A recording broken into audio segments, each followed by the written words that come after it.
कहानी की शुरुआत होती है दूसरे विश्व युद्ध के समय में, जहां यूएस फौज के लड़ाकू विमान पैसिफिक ओशियन के ऊपर उड़ रहे थे। लुइस अपने साथी फौजियों के साथ जापानी आइलैंड नाउरू को तबाह करने के मिशन पर निकला था। जल्द ही उन्होंने निशाने पर बॉम्ब धमाके कर दिए, पर अचानक कई जापानी प्लेन्स ने उन्हें चारों ओर से घेर लिया और उन पर लगातार हमला करने लगे। इससे उनके विमान के कई हिस्से टूट गए और ब्रेक्स भी फेल हो गई। पर पायलट फिल जैसे तैसे प्लेन को वहां से बाहर निकाल कर अपने बेस पर ले आया। आखिरकार ब्रेक न होने की वजह से बड़ी मुश्किल से उनकी लैंडिंग हुई। फिर हम देखते हैं कि कई साल पहले लुइस बचपन में काफी शैतानियां करता था। वो सिगरेट्स और शराब पीता था और चोरियां भी करने लगा था। एक दिन वो छिपकर शराब पीते हुए अपने बड़े भाई का बेसबॉल मैच देख रहा था, पर अचानक एक गार्ड ने उसे देख लिया, लेकिन वो जबरदस्त रफ्तार से भाग निकला। जब उसके भाई पीट ने उसे इतना तेज दौड़ते हुए देखा तो उसे एहसास हुआ कि अगर लुइस दौड़ में हिस्सा ले तो वो आसानी से जीत सकता है। इसीलिए अब पीट उसे ट्रेनिंग देने लगा और कुछ ही सालों में लुइस इतनी तेज दौड़ने लगा कि अब वो कोई भी दौड़ आसानी से जीत जाता।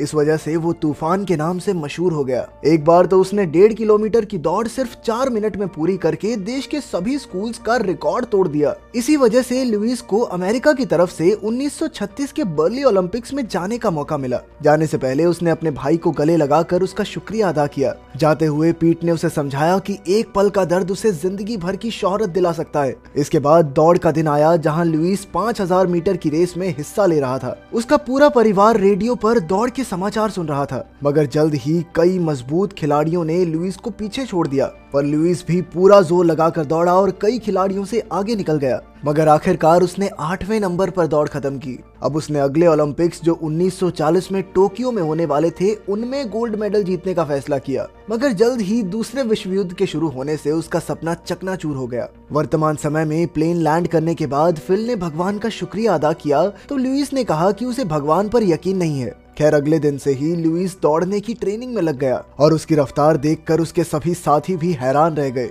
फिर एक दिन लुइस और उसकी टीम को एक गुम हो चुके प्लेन को ढूंढकर उसके लोगों को बचाने का मिशन दिया गया। इस बार फिर उन्हें वही टूटा फूटा प्लेन दिया गया, पर वो जैसे तैसे उसकी मरम्मत करके निकल पड़े। मगर फिर अचानक से हवा में ही उनका एक इंजन फेल हो गया। इससे पहले कि वो कुछ करते, दूसरा इंजन भी फेल हो गया और उनका प्लेन सीधा समुद्र में जा गिरा। इस दुर्घटना में 8 फौजियों की मौत हो गई और सिर्फ लुइस, फिल और मैक ही जिंदा बच पाए। जैसे तैसे वो तीनों इमरजेंसी राफ्ट फुलाकर ऊपर आए और अपने आप को शांत किया।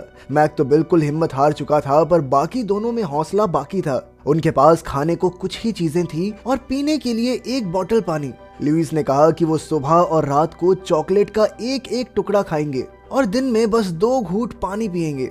फिर रात को इतनी कड़ाके की ठंड में उन्हें सोना पड़ा। अगली सुबह एक प्लेन की आवाज से उनकी आंख खुली। उन्होंने बंदूक चलाकर प्लेन का ध्यान खींचने की कोशिश की, मगर कोई फायदा नहीं हुआ। बाद में लुइस ने देखा कि चॉकलेट के सारे डिब्बे तो खाली थे, क्योंकि सारी चॉकलेट मैक खा गया। ये देखकर लुइस को बहुत गुस्सा आया, पर उसने किसी तरह खुद को रोका। अब उन्हें इस समुद्र में बिना खाने और पानी के न जाने कितने दिन गुजारने थे। तभी अचानक एक पंछी उनकी कश्ती पर आकर बैठ गया और ये भूखे फौजी एकदम से उस पर झपट पड़े। उन्होंने इस पंछी को खाकर अपनी भूख शांत की, पर जल्द ही उन तीनों को उल्टी आ गई। इसके बाद उन्होंने पंछी के मांस को पानी में डालकर मछलियां पकड़ने का फैसला किया। जल्द ही उन्हें एक मछली मिली और सबने मिलकर उसे खाया, मगर धीरे धीरे उनकी हालत बिगड़ती जा रही थी। अचानक एक रात समुद्र में जोरदार तूफान आया और उन्हें लगा कि ये उनकी जिंदगी की आखिरी रात हो गई। तब लुइस ने भगवान से प्रार्थना करते हुए कहा कि अगर तू है तो आज मुझे बचा ले, और अगर आज मैं बच गया तो सारी जिंदगी दूसरों की सेवा में बिताऊंगा। फिर चमत्कार हुआ और वो तीनों तूफान से बच निकले। अगली सुबह बारिश हुई और उन्होंने खुशी खुशी अपनी बोतल भर के पानी पिया। कुछ दिनों बाद तो वो एक शार्क को पकड़ने में कामयाब रहे, जिसका मांस खाकर उन्होंने कई दिन तक गुजारा किया। धीरे धीरे उन्हें समुद्र में 27 दिन हो चुके थे और फिर उन्हें आसमान में एक और प्लेन दिखाई दिया। उन्होंने फिर से बंदूक चलाकर प्लेन को बुलाया और प्लेन उनकी ओर मुड़ भी गया। पर उनकी खुशी ज्यादा देर तक टिकी नहीं, क्योंकि ये एक अमेरिकी नहीं, जापानी प्लेन था। प्लेन के फौजी उन पर गोलियां चलाने लगे तो वो तीनों पानी में कूद गए और किसी तरह उन्होंने अपनी जान बचाई। बाद में प्लेन वापस चला गया और वो तीनों दोबारा ऊपर आ गए, पर अब उनकी कश्ती की हवा निकल रही थी। उन्होंने तुरंत छेद पर टेप लगाई और ऊपर आ गए। धीरे धीरे समय बीतने लगा और वो तीनों इस छोटी सी कश्ती में सिमट कर बैठे थे। अब उन्हें समुद्र में फंसे हुए 40 दिन पूरे हो चुके थे। मैक की हालत काफी खराब थी और जल्द ही भूख की वजह से उसकी मौत हो गई। लुइस और फिल ने दुखी मन से उसकी लाश को ढका और उसे पानी में बहा दिया। इसके बाद वो भी जैसे तैसे दिन काटने लगे, पर अब उनकी हालत इतनी खराब हो चुकी थी कि अब वो बोल भी नहीं पा रहे थे। 47वें दिन बदकिस्मती से एक जापानी जहाज उनके पास आया और फौजियों ने उन्हें बंदी बना लिया। अब लुइस और फिल को गुलामों की तरह अंधेरे कमरों में कैद कर दिया गया। वहां उन्हें खाने के लिए थोड़े से चावल मिले तो वो भूखे कुत्तों की तरह सब कुछ निगल गए। फिर एक दिन जापानी कर्नल ने उन्हें बुलाकर अमेरिकी बॉम्ब्स के बारे में पूछताछ की। उनसे जानकारी लेकर लुइस और फिल को टोक्यो की जेल में भेज दिया गया। फिर वहां से उन्हें अलग अलग कैंप्स में ले जाया गया। लुइस ओमोरी डिटेंशन सेंटर में था, जहां वटनाबे नाम के एक निर्दयी ऑफिसर का हुक्म चलता था। जब वटनाबे सबको जेल के नियम बता रहा था तो लुइस ने उसकी आंखों में आंखें डालकर देखा और इस जुर्म के लिए वटनाबे ने उसे बुरी तरह पीटा। फिर उसे पूरा दिन खड़े रहने की सजा मिली। रात को कैंप में लुइस की मुलाकात बाकी अमेरिकी फौजियों से हुई। फिर अगले दिन वटनाबे ने सभी कैदियों को इकट्ठा करके उन कैदियों को छांटा जिनमें कोई ना कोई हुनर था। उसने देखा कि लुइस पहले दौड़ में अच्छा था, इसीलिए उसने लुइस और एक जापानी ऑफिसर के बीच दौड़ करवाई। पर भूख की वजह से लुइस के शरीर में बिल्कुल भी ताकत नहीं थी, इसीलिए वो जमीन पर गिर गया। इसके बावजूद भी वटनाबे ने उसे बड़ी बेरहमी से पीटा। ऐसा लगता था कि वटनाबे को लुइस से कुछ ज्यादा ही नफरत है। इधर अमेरिकी कैदी किसी तरह अखबार चुराकर युद्ध की सारी जानकारी रखते थे। पर एक दिन अखबार चोरी करने वाले को जापानी फौजियों ने पकड़ लिया और उसे कुत्तों की तरह पीटा गया। बाकी कैदी और लुइस उसे देखने के सिवा और कुछ नहीं कर सके। कुछ दिन बाद लुइस को अपने घर के लिए संदेश भेजने का मौका मिला, जिसके जरिए वो अपने परिवार को बता सके कि वो जिंदा है। असल में यूएस सरकार के मुताबिक प्लेन क्रैश में उसकी मौत हो गई थी। आखिरकार उसे एक रेडियो स्टेशन ले जाया गया, जहां उसे अपना संदेश रिकॉर्ड करना था।